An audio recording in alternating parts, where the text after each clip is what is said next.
Olá pessoal, dando continuidade no nosso estudo para o concurso do Tribunal de Justiça do Estado do Maranhão de 2019, vamos entrar agora no segundo tema de organização judiciária estadual. Já vimos 4 aulas do Estatuto do Servidor, já consta lá disponível para você, e agora vamos iniciar o Código de Organização, de Divisão e Organização Judiciárias do Estado do Maranhão, em conjunto com o Regimento Interno do Estado do Maranhão. Nessa primeira aula, são só os dispositivos do título do primeiro livro Justiça Estadual, do título 1 das disposições preliminares e do título 2 da divisão judiciária. Você precisa fazer a leitura desses artigos. Eu sei que não é uma coisa agradável, mas você precisa fazer a leitura para só então compreender o que eu vou esquematizar daqui para frente, tá? Por favor, faça a leitura e agora venha me acompanhar. Já leu? Me acompanhe então.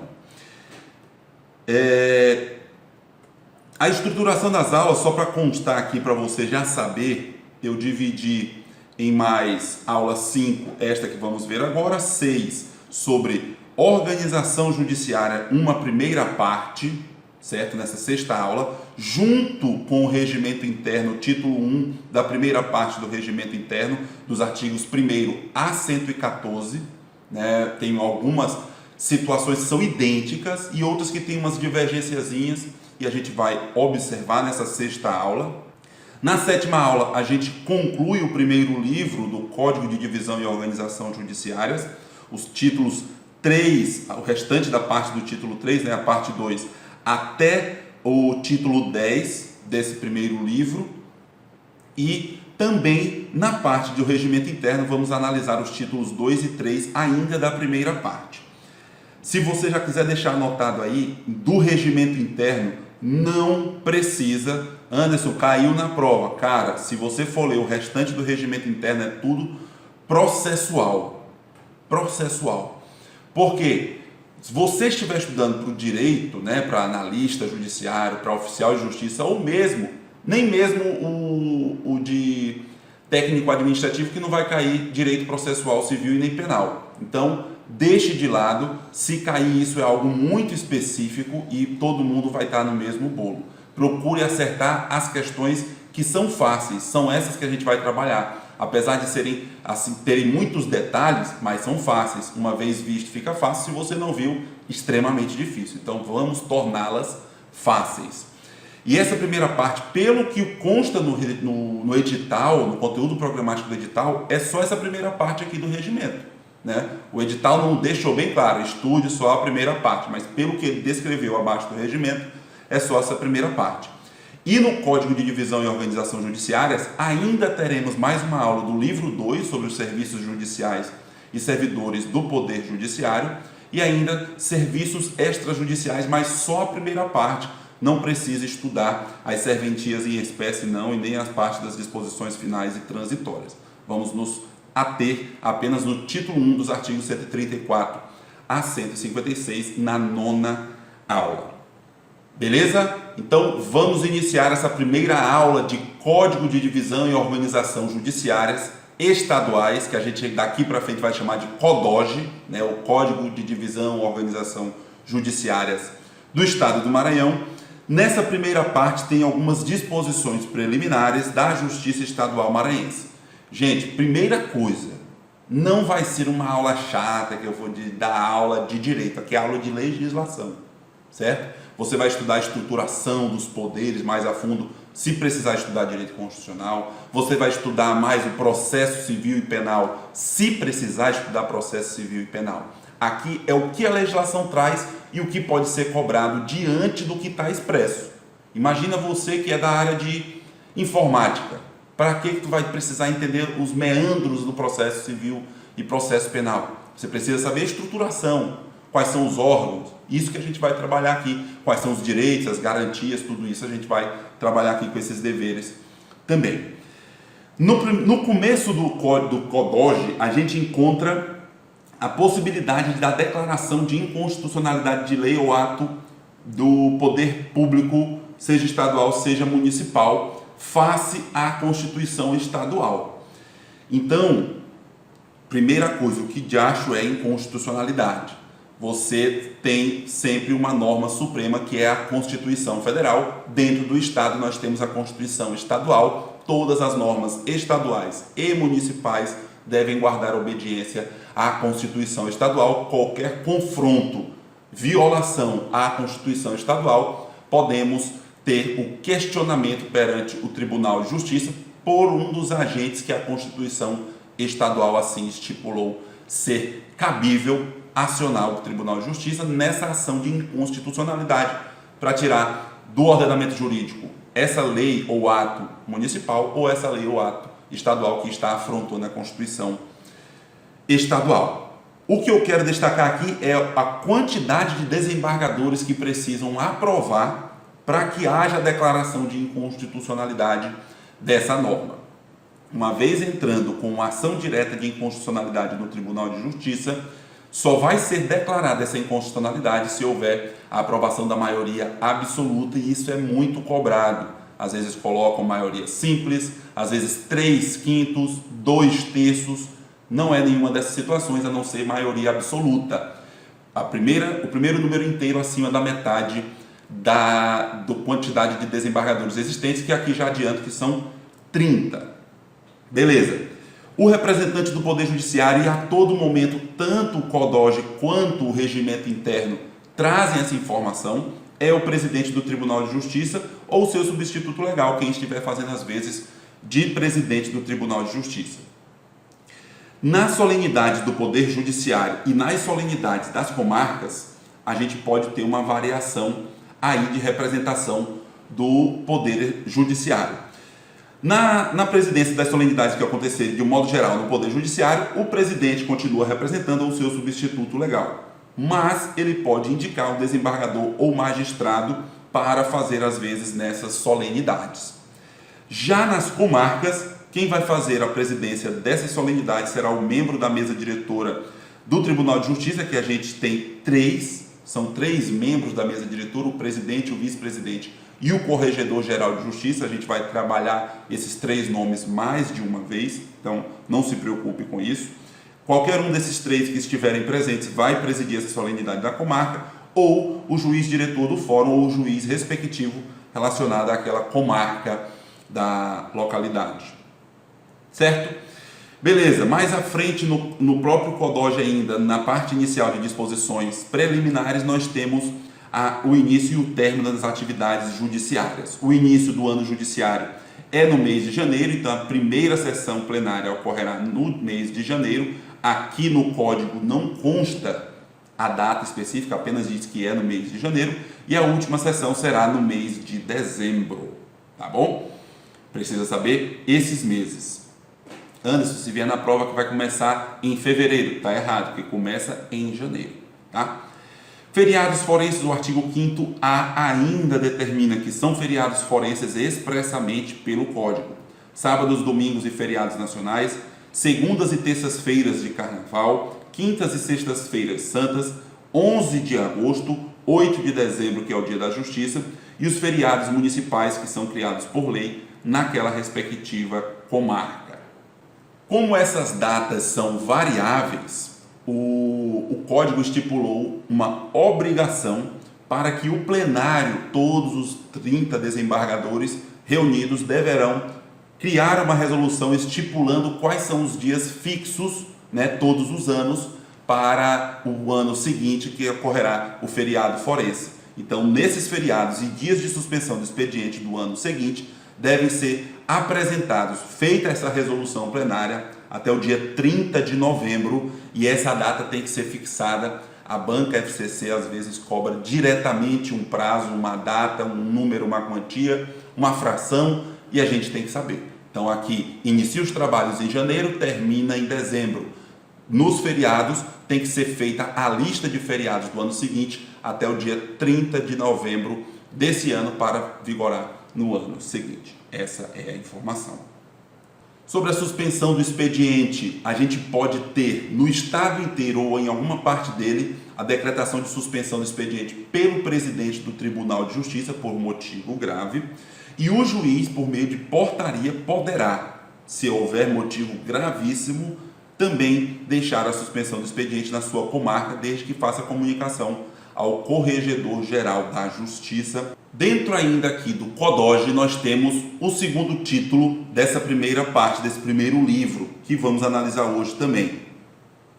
Aqui apresenta qual é a divisão judiciária do Poder Judiciário no nosso estado. Nós temos aqui o Maranhão, para você que não o conhece, e ele é dividido judicialmente para melhor administração em comarcas, que pode ter um ou mais termos, os termos judiciários e as zonas judiciárias. As comarcas classificam-se em entrâncias inicial, intermediária e final. A entrância inicial tem um único juiz, a intermediária tem mais de um juiz e a final também tem mais de um juiz, só que ela tem um requisito a mais, precisa somente ser considerada final se tiver mais de 200 mil eleitores no termo sede, que é o termo que denomina a comarca. O único termo existente com mais de 200 mil eleitores é São Luís, então um único local que tem entrância final é na comarca da Ilha de São Luís, que vamos analisar mais para frente. A classificação das comarcas em entrância em inicial, intermediária e final é feita pelo Tribunal de Justiça por maioria absoluta. Os termos judiciários, existe um termo judiciário em cada município do nosso estado, e sobre as zonas judiciárias o código é bem sucinto, tem apenas um dispositivo e dispõe que essas zonas serão numeradas ordinalmente, cada uma sendo constituída de 4 unidades jurisdicionais do interior. Observando na estruturação do site do Tribunal de Justiça, eu achei a resolução número 6 de 2016, também por indicação de um servidor que conheço lá do Tribunal de Justiça, o Felipe Arraes, e ele me indicou essa resolução que traz a classificação do Estado em 32 zonas judiciárias. Você não precisa saber quais são elas, porque não está aqui no Código de Divisão e Organização Judiciárias, mas você precisa apenas conhecer que existem essas 32 zonas judiciárias divididas no nosso estado, cada uma delas com 4 unidades jurisdicionais. Então, pelo menos isso você precisa saber. Cada zona possui 4 unidades jurisdicionais. Aqui eu chamo sua atenção em alguns pontos. Essas comarcas de entrância inicial, entrância intermediária e entrância final podem ser criadas novas comarcas. Mas há um requisito criado pelo parágrafo 4º, artigo 6º, determinando que, concomitantemente, o termo sede precisa ter uma população mínima de 20 mil habitantes e o eleitorado mínimo de 5 mil eleitores. A prova passada confundiu isso para o candidato e, se não tivesse atento, iria vacilar. São 20 mil habitantes e 5 mil eleitores. Além desses dois requisitos, precisa ainda da audiência prévia do Corregedor-Geral de Justiça, que daqui para frente a gente vai chamar de CGJ, tá? Mas sempre eu vou falar Corregedor-Geral para você saber.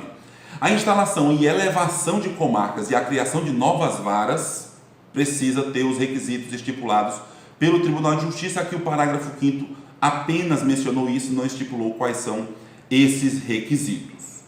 Mas sempre será assim? Não. Também há determinação aqui no Código de que, no interesse da Justiça e por maioria absoluta do Tribunal de Justiça, todos esses requisitos podem ser dispensados, ou seja, podemos criar comarcas sem ter população mínima de 20 mil habitantes e menos de 5 mil eleitores no termo sede, desde que a maioria absoluta do Tribunal de Justiça assim entenda necessário, no interesse da Justiça também. Tá bom?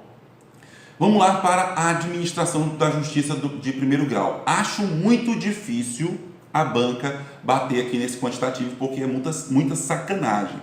Mas aqui eu trouxe mais para você conhecer, não é para você memorizar, não. Às vezes a gente até memoriza alguma coisinha de tanto ver, mas não se obrigue ainda a fazer isso. A não ser que você tenha mais tempo, aí faça isso, tá bom? Vamos lá.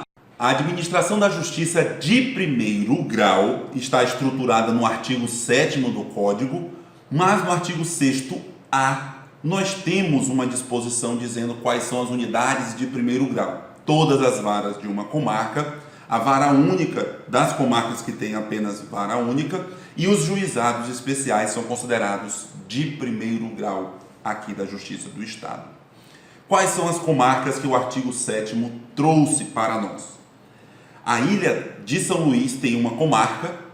Essa comarca teve alteração do quantitativo de juízes agora em julho de 2019, então muito cuidado com o arquivo que você tem. São 101 titulares mais 42 auxiliares. Muito cuidado, por favor. Imperatriz com 25 juízes, Timon com 10, Açailândia com 8, Caxias 7, Bacabal 6.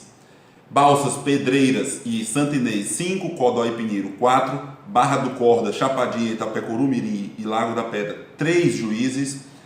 Nas demais comarcas, Araioses, Barreirinhas, Brejo, Buriticupu, Coelho Neto, Colinas, Coroatá, Estreito, Grajaú, João Lisboa, Maracassumé, Porto Franco, Presidente Dutra, Rosário, Santa Helena, Santa Luzia, São Domingos do Maranhão, Vargem Grande, Viana, Vitorino Freire e Zedoca tem 2 juízes na comarca, e em todas as demais comarcas do nosso município, dos nossos municípios do estado, nós temos um juiz dentro dessa comarca, ou seja, é uma vara única, portanto.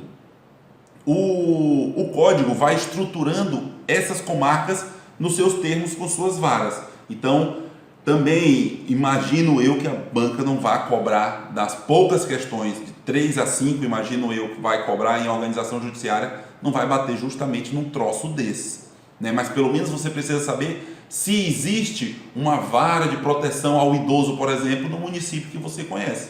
Isso sim, né? Tá. Na Ilha de São Luís nós temos 4 termos.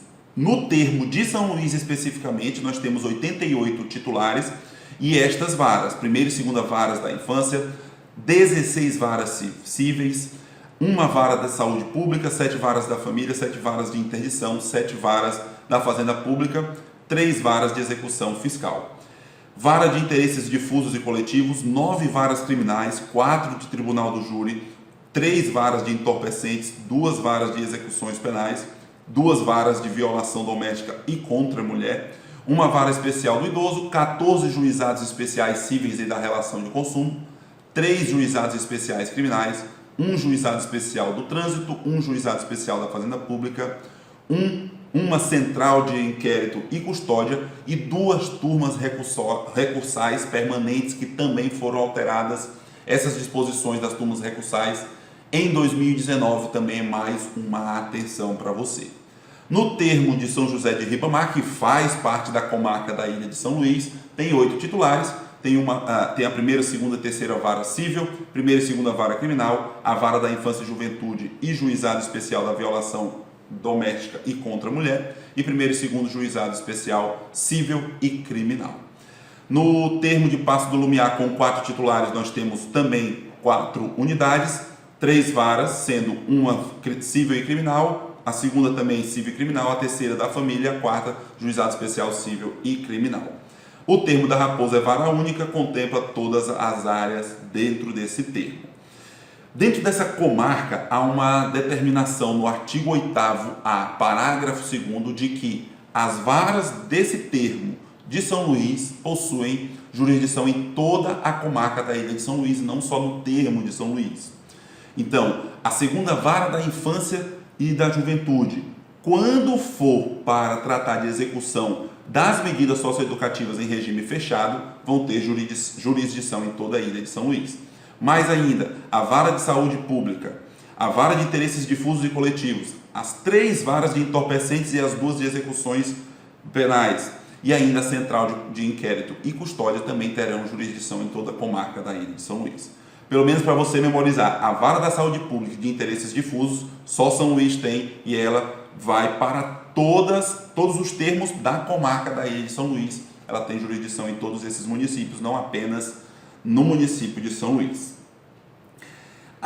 O parágrafo 6º do artigo 9º estipulou que nas 2 varas recentemente criadas, a 6ª e a 7ª varas da Fazenda Pública, aqui no termo de São Luís, essas 2 varas terão 2 juízes titulares, né? Então, cada uma delas vai ter 2 juízes e à medida que os processos vão entrando, vão ser distribuídos um para outro, alternadamente, distribuído de forma que haja compensação e equanimidade entre os processos distribuídos entre esses 2 juízes de cada uma das varas.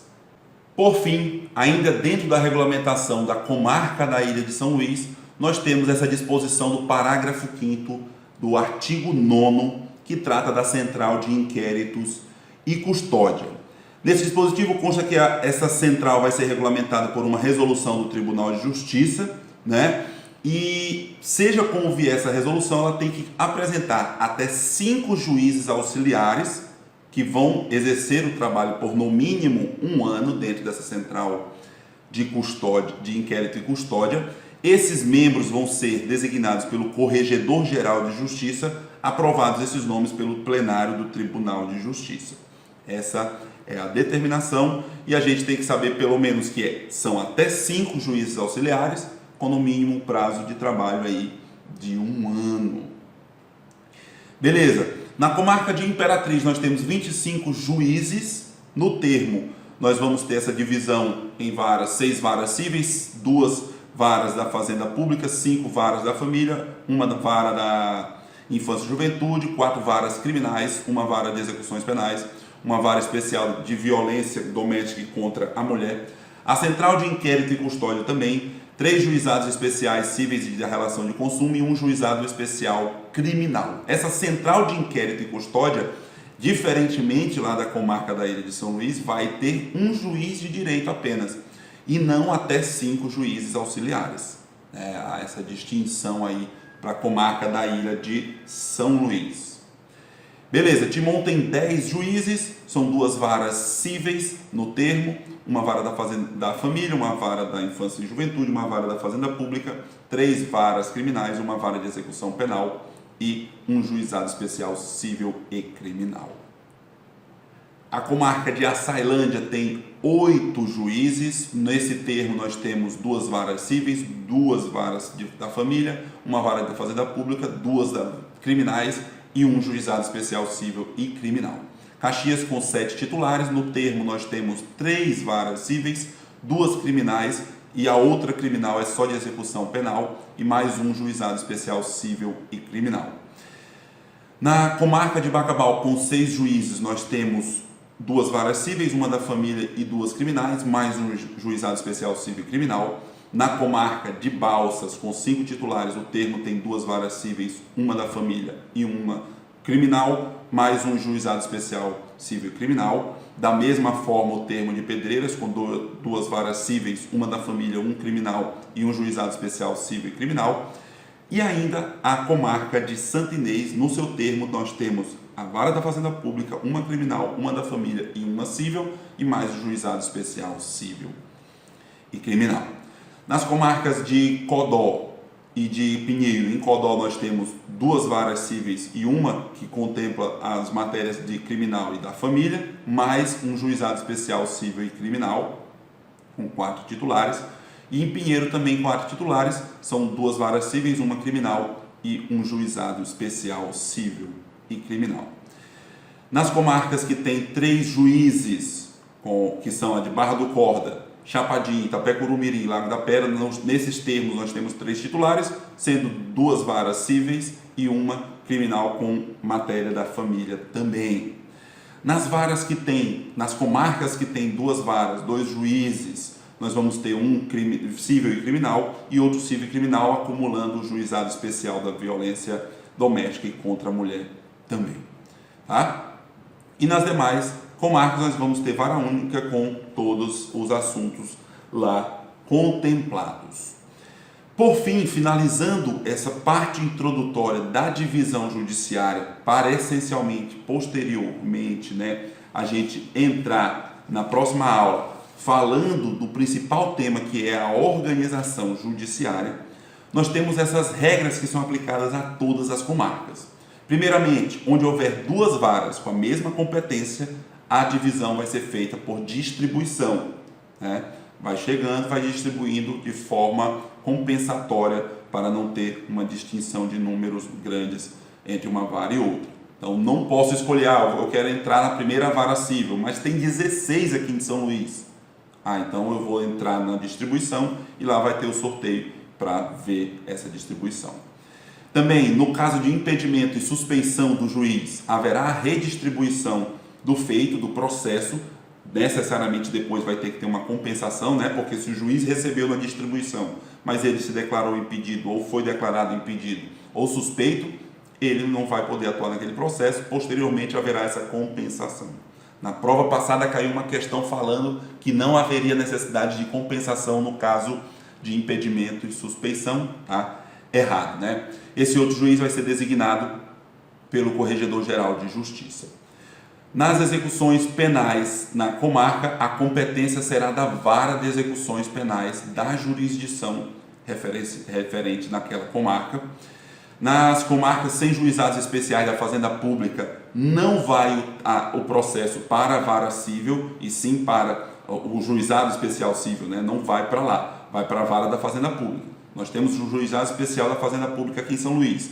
Nas comarcas que não tem esse juizado especial, não vai para o juizado especial civil ou criminal, vai para a vara das fazendas públicas que recebe essa competência, essa atribuição para a atividade respectiva na vara.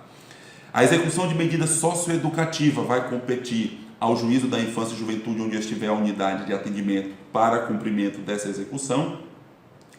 As cartas deprecadas às comarcas com mais de uma vara, há necessidade de cumprir alguma ordem judicial de outro estado, de outro local, não necessariamente da organização judiciária do nosso estado, mas, por exemplo, o processo está lá na Bahia e vai ter que haver o cumprimento, uma verificação de bens da pessoa aqui em São Luís, por exemplo.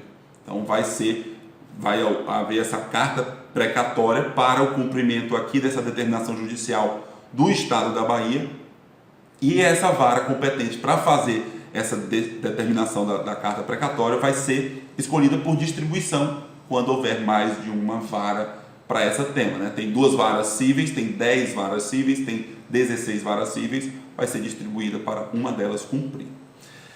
Um ponto importante que acredito que você tem que guardar: o magistrado que esteja acumulando turma recursal com a sua atividade, e ainda o magistrado com jurisdição plena em mais de uma unidade, ele vai receber 1/10 do subsídio por dia trabalhado. Já se ele acumular mais de 2 unidades, ou seja, ele tem a dele e está acumulando uma mais outra ainda, ele vai receber mensalmente um valor único de 15% do seu subsídio. Beleza? Essa parte aqui eu considero que você precisa bater firme e levar para a prova. Incidência desses assuntos, para mim, nessa prova, possivelmente somente aquela parte do artigo 6º, né? Normalmente a banca, a FCC não é diferente, ela gosta de abordar as partes iniciais da legislação, ainda mais legislações que são muito grandes, eles pegam logo do começo e vão para frente. Mas, sem sombra de dúvidas, a próxima aula é a mais importante, porque contempla a organização judiciária, diz como é que é a organização do judiciário do nosso estado, quais são os órgãos, quem compõe esses órgãos, e aí é importante essa próxima aula. Antes disso, vamos fazer algumas questões dessa temática que a gente analisou. Vamos só fazer uma pausa. No vídeo seguinte a gente retoma com as questões, algumas do concurso anterior e outras que criei de acordo com o que fui analisando aqui nesse nosso estudo. Até já!